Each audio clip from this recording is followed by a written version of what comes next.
Selamat siang teman-teman semua. Pada siang hari ini ketemu lagi dengan saya Empu Gelol, dan tetap kita menanggapi ada beberapa request atau pertanyaan dari teman-teman yang ada yang menanyakan seputaran tentang masalah mandau. Jadi semoga pertanyaan yang ada ini menjadi hal yang baik di dalam jawaban yang Pu sampaikan, dan bisa menjadi bahan untuk selanjutnya apakah bisa dilakukan ataukah enggak, seperti itu. Jadi saudara kita bertanya yaitu tentang masalah Mandau Bopanyar. Empu, Mandau Bopanyar ini kan saya sudah lihat di konten Empu, seperti itulah kira-kira bayangan Mandau Bopanyar serta banyak lainnya tentang Mandau Bopanyar ini ada ratusan macam itu. Jadi tidak ada satu panyar itu menjadi pakem untuk salah satu mandau, enggak, itu banyak bentuknya, tinggal kita yang membuat kreasi, kita yang membuat desain, yang penting dilihat layak dan pantas. Karena panyar ini dibuat keramaian juga nggak bagus, dibuat terlalu simpel, tidak pada tempatnya, kurang pas peletakannya juga nggak bagus. Nah, jadi bagaimana bisa bagus dilihat oleh mata? Tentunya hal ini bisa kita lakukan dengan kebiasaan, dengan terbiasa atau pernah membuatnya atau pernah melihat mandau-mandau sebelumnya. Nah, ini merupakan pelajaran yang sangat bagus ketika kita pernah melihat. Tetapi kalau kita belum pernah melihat, kita langsung membuat panyar di mandau, ini kadang-kadang bisa tidak sesuai, seperti itu. Tidak sesuai, maka dilihat halayak ramai masyarakat kita di rumpun yang ada, itu menjadi hal yang lucu. Nah, ini harus teman-teman atau saudaraku perhatikan. Buatlah panyar yang pernah saudaraku pelajari. Kalau yang tidak pernah pelajari, saudaraku ciptakan seumpamanya, nggak ada masalah sih membuat sebuah inovasi, karya ciptaan yang baru, panyar tipe baru, nggak ada masalah. Yang penting dilihat layak dan pantas. Toh orang tua zaman dulu kan menciptakan juga itu, tapi mereka menciptakan di tempat yang pantas dan layak. Ada tempat-tempat tertentu yang dipasang panyarnya, seperti itu.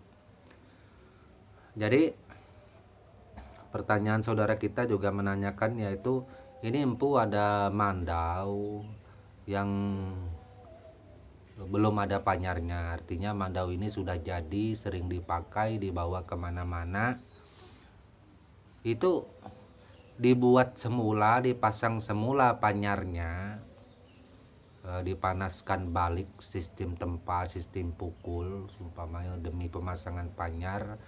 Apakah ini bisa berlaku, Empu? Apakah ini bisa dipasangkan panyar untuk mandau yang ada ini? Bagaimana menurut Empu? Jadi kalau untuk mandau yang biasa kita pakai, yang sudah terbiasa, serpuhannya sudah kita anggap bagus, kalau menurut Empu, mohon maaf tapi ini terserah saudaraku saja, itu janganlah diganggu. Itu karena dia sudah layak pakai, serpuhannya bagus, tampilannya sudah bagus. Ini jangan diganggu, seperti itu. Kenapa jangan diganggu? Karena kalau kita memaksakan diri tetap memakai bilah ini, juga kita pasangkan panyar karena hanya demi mendapat titik kuningan serta lain-lainnya, itu. Nah, ini bisa saja berpengaruh nantinya pada penyerpuhan. Nah, penyerpuhan mandau ini untuk yang kedua kali atau yang ketiga kali belum tentulah bisa sesempurna yang awal. bisa-bisa saja malah lebih jelek, ketuaan, kemudaan, maka mandau ini rusak. Nah ini yang membuat, artinya pemasangan panyar pada mandau yang sudah jadi, yang sudah bagus, yang sudah dipakai, nah ini sebenarnya kalau untuk empu pribadi tidak akan saya lakukan. Jadi mandau yang jenis berpanyar itu lain juga, mandau yang tidak berpanyar itu lain juga. Nah ini karena janganlah kita mengejar panyar pada mandau itu, karena mandau berkualitas ini bukan dilihat dari panyarnya. Itu untuk saudaraku ketahui, di dalam suku Dayak Benua memang mandau berpanyar ini kalau di dalam kasta, di dalam jajaran mandau, dia mempunyai peringkat paling tertinggi di bilah mandau. Bukan tertinggi itu artinya bilah mandau berpanyar ini dia menguasai atau melakukan apapun di dalam kehidupan suku Dayak, terutama Benua. Enggak. Mandau berpanyar ini sebenarnya itu kebanyakan dipakai semacam kayak seremoni, apalah istilah gambaran lainnya. Ini dipakai manakala ada pertemuan-pertemuan besar para manti, para damang, para temenggung, para kepala adat di zamannya, para penggawa, para pengalima seumpamanya. Ini untuk penggambaran sebuah jati diri bahwa dia bukanlah orang sembarangan. Makanya itu mandau berpanyar ini lekat dengan orang-orang yang semacam ini. Itu. Terus apakah mandau berpanyar ini pernah juga melakukan pertempuran di zamannya di dalam suku Dayak Benua? Nah ini menjadi, teman-teman kan bertanya seperti itu juga. Nah jadi kalau mandau berpanyar ini, empu tidak mengatakan bahwa mandau ini tidak pernah melakukan pertempuran, bukan seperti itu. Ada juga yang pernah ketika ini dalam keadaan terdesak, ketika ada serangan lawan, serangan musuh secara mendadak di dalam perjalanan pulang tanpa persiapan, bisa saja ini dipakai. Dan besi ini, tempilan seperti ini juga layak dipakai gitu. Nah tidak ada mengandung titik lemah, hanya dari sisi fungsinya saja. Nah dari sisi fungsi, karena mandau seperti ini tetap difungsikan kepada kewibawaan. Nah ini semacam kewibawaan. Tapi kalau mandau yang tidak berpanyar ini bukan masalah kewibawaan, ini masalah kesatria, seperti salah satunya Hulu Tunggur yang beberapa kali Empu ceritakan, serta hulu-hulu mandau lainnya. Mungkin juga Sakang Tanggar juga bisa seperti itu. Nah ini bukan masalah kewibawaan yang diperlihatkan, tetapi ini keperkasaan, kejantanan, kesatria seseorang pria Dayak Benua sejati di zamannya untuk melakukan pertempuran, untuk melakukan perjalanan jauh. Nah ini dua mandau yang mempunyai peranan dan posisi sama-sama terpenting di dalam kehidupan suku Dayak Benua di zamannya. Tidak ada yang diragukan. Empu tidak pernah juga mempromosikan harus saudaraku memilih ini enggak. Semua mandau ini mempunyai masing-masing kelebihan. Nah, seperti itu. Ada pertanyaan juga dari teman kita, mandau Hulu Tunggur ini apakah boleh dipakai untuk motong kayu, dipakai untuk nebang, dipakai untuk memotong hal-hal lainnya? Kalau mandau Hulu Tunggur ini, dia ini mempunyai dua fungsi. Pertama, memang dia diususkan untuk di medan pertempuran. Kedua, mandau Hulu Tunggur ini ketika melakukan perjalanan di hutan, tentunya dia bisa dicabut, ditimpaskan ke kayu, serta lain-lainnya dipakai. Itu. untuk motong kayu segala macam, ketika dia kemalaman di jalan potong kayu untuk bikin kayu api, bikin pondok. Nah ini bisa dilakukan. Manda Hulu Tungur ini dia multifungsi. Di dalam multifungsi itu tetapi dia mempunyai kekhususan gitu.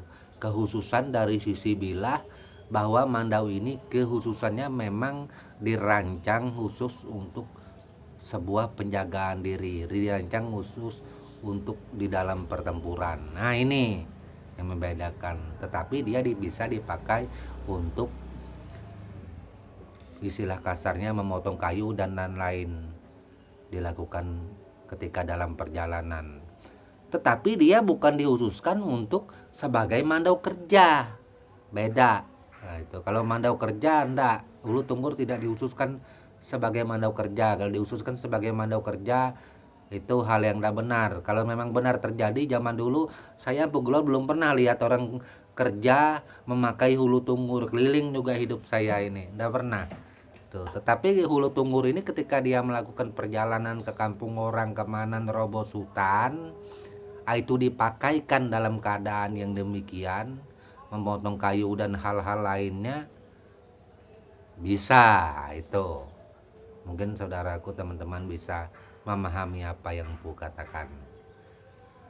Jadi kembali ke masalah awal, artinya untuk mandau yang sudah jadi itu terserah saudaraku.